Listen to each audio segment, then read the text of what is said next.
आज हम लोग भारत की नदियों के बारे में जानेंगे। सर्वप्रथम ये मानचित्र अच्छी तरह से देख लें। भारत एक नदियों से परिपूर्ण देश है और किसी भी नदी का एक मूल उद्देश्य होता है, या तो अपने से बड़े नदी में मिलना चाहते हैं या फिर किसी सागर, महासागर, झील में मिलना चाहते हैं। भारत के दक्षिणी हिस्से में बंगाल की खाड़ी है, यानी कि दक्षिणी हिस्सा है भारत का बंगाल की खाड़ी है और दूसरे तरफ अरब सागर है, जो प्रमुख जलीय क्षेत्र है जिसमें कोई नदी मिलना चाहती है। भारत के नदियों को मुख्यतः दो भागों में विभाजित करते हैं। एक है हिमालयन नदी, दूसरा प्रायद्वीपीय नदी। वे नदियाँ जो हिमालय से निकलती है उन्हें हिमालयन नदी कहते हैं, जबकि वे नदी जो दक्षिण भारत से निकलती है उसे प्रायद्वीपीय नदी कहते हैं। मानसरोवर झील के पास से सिंधु नदी भारत के सबसे उत्तरी छोर से निकलते हुए पाकिस्तान होते हुए अरब सागर में जाकर मिल जाती है। यहाँ पर देखेंगे मानसरोवर झील है जो तिब्बत में है। यहाँ से सिंधु नदी निकलती है, यानी कि यहाँ से निकलती हुई जाती है भारत सबसे उत्तरी छोर से निकलते हुए पाकिस्तान होते हुए जाती है और अरब सागर में गिर जाती है।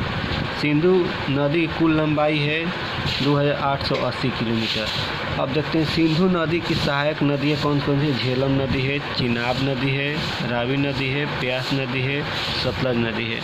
तुलबुल परियोजना किस नदी पर है, क्वेश्चन आ जाएगा तो झेलम नदी पर है। श्रीनगर किस नदी के किनारे बसा हुआ है, तो ये भी झेलम नदी के किनारे बसा हुआ है। जम्मू कश्मीर किस नदी के किनारे है, चिनाब नदी के। अब सिंधु जल समझौता के बारे में जानेंगे हम लोग। 1960 के तत्कालीन प्रधानमंत्री जवाहरलाल नेहरू के समय विश्व बैंक के अध्यक्षता में पाकिस्तान के साथ एक संधि की गई, जिसे सिंधु जल समझौता के नाम से जाना जाता है। समझौते की मुख्य बातें क्या थी, यानी सिंधु जल समझौता हुआ, मुख्य बातें यह थी कि भारत के उत्तरी क्षेत्र में जो 3 नदियां हैं, सिंधु है, झेलम है, चिनाब है, इन नदियों के 80% जल जो है पाकिस्तान उपयोग करेगा, क्योंकि पाकिस्तान में ज़्यादा भाग पड़ता है इसका सिंधु नदी का, और 20% भाग जो है भारत यूज करेगा जल।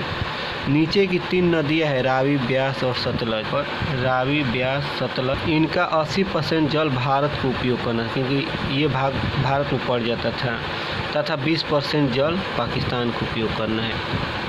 सिंधु नदी की कुल लंबाई 2880 किलोमीटर है, जिसमें से काफ़ी छोटा हिस्सा ही भारत से होकर गुजरता है, जबकि ज़्यादातर हिस्सा पाकिस्तान में, यानी कि भारत के इस तरफ पाकिस्तान पड़ता है, भारत में इतना ही पड़ रहा है, बाकी हिस्सा पाकिस्तान में पड़ रहा है सिंधु नदी का।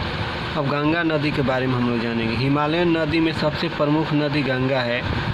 गंगा उत्तराखंड के गंगोत्री से निकलते हुए यूपी, बिहार, झारखंड के एक छोटा सा हिस्सा और पश्चिम बंगाल होते हुए बांग्लादेश में चली जाती है और जाकर के बंगाल की खाड़ी में गिर जाती है। गंगा 2525 यानी 2525 किलोमीटर लंबी है, जो कि भारत की सबसे लंबी नदी के रूप में जानी जाती है। कानपुर, इलाहाबाद, प्रयागराज, बक्सर, पटना ये प्रमुख शहर है जो गंगा नदी के किनारे बसे हुए हैं। कि मैप में देख सकते हैं, ये जो रेड कलर का निकला हुआ गंगा नदी है, बाद में बंगाल होते हुए पश्चिम बंगाल में, यानी पश्चिम बंगाल होते हुए बंगाल की खाड़ी में गिर जाती है। यमुना नदी के बारे में जाने। उत्तराखंड में ही एक और नदी निकलती है जिसका नाम यमुना है। यमुना नदी प्रयाग, इलाहाबाद में आकर के गंगा नदी से मिल जाती है, अतः भारत की सबसे बड़ी सहायक नदी कौन सी है, यमुना नदी। यमुना नदी किस नदी की सहायक नदी है, गंगा नदी। गंगा नदी से रिलेटेड कुछ प्रश्न एग्जाम में पूछ देता है। गंगा का नाम गंगा तब पड़ता है जब दो नदियाँ, एक है अलकनंदा और दूसरा है भागीरथी, इसमें आकर मिल जाती है। यानी कि प्रश्न पूछते हैं कौन कौन सी दो नदियाँ मिलकर गंगा नदी का निर्माण करती है, अलकनंदा और भागीरथी नदी। गंगा नदी बढ़ते हुए उत्तर प्रदेश और बिहार से गुजरती है, तो कई ऐसी नदियाँ इसमें आकर के सहयोग के रूप में मिल जाती है, जिन्हें सहयोगी या सहायक नदी कहा जाता है। जैसे गंडक, कोसी, बागमती, घाघरा, ये सभी गंगा की सहायक नदी है। यानी कि यहाँ देखें डायग्राम में गंगा नदी को बनाने में गंडक नदी का भी योगदान है, कोसी नदी का भी योगदान है, बागमती का भी योगदान और घाघरा नदी का भी।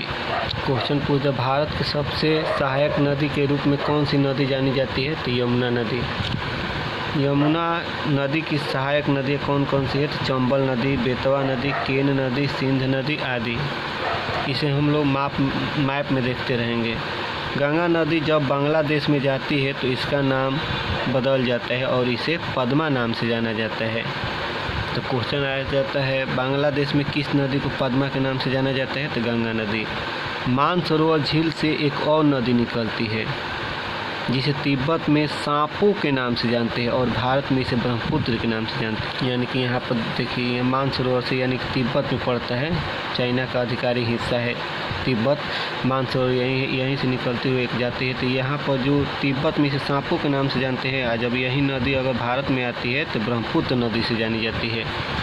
ब्रह्मपुत्र नदी भारत से गुजरने वाली सबसे चौड़ी नदी है, जिसकी लंबाई लगभग 2900 किलोमीटर है, लेकिन भारत में मात्र 915 किलोमीटर ही इसका हिस्सा है।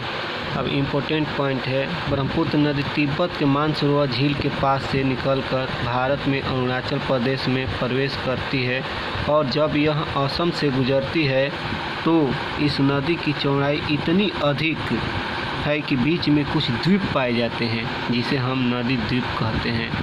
इस द्वीप में दो द्वीप आ जाते हैं प्रमुख। माजुली द्वीप विश्व का सबसे बड़ा नदी द्वीप है। एक उमानंद द्वीप आता है, ये भी कहाँ ब्रह्मपुत्र नदी में पाए जाते हैं। विश्व का सबसे छोटा नदी द्वीप है। ये दोनों ही नदी द्वीप ब्रह्मपुत्र नदी में पाए जाते हैं, जो कि असम में है। जब भी गंगा नदी बांग्लादेश में जाती है तो इसका नाम बदल जाता है, हम लोग जानते हैं इसे पद्मा नाम से जानते हैं। उसी तरह ब्रह्मपुत्र नदी जो है, तो भारत में ब्रह्मपुत्र कहते हैं, लेकिन बांग्लादेश में जाती है तो इसका नाम जमुना हो जाता है। जब गंगा और ब्रह्मपुत्र नदी मिल जाती है तो हम इसे मेघना के नाम से जानते हैं।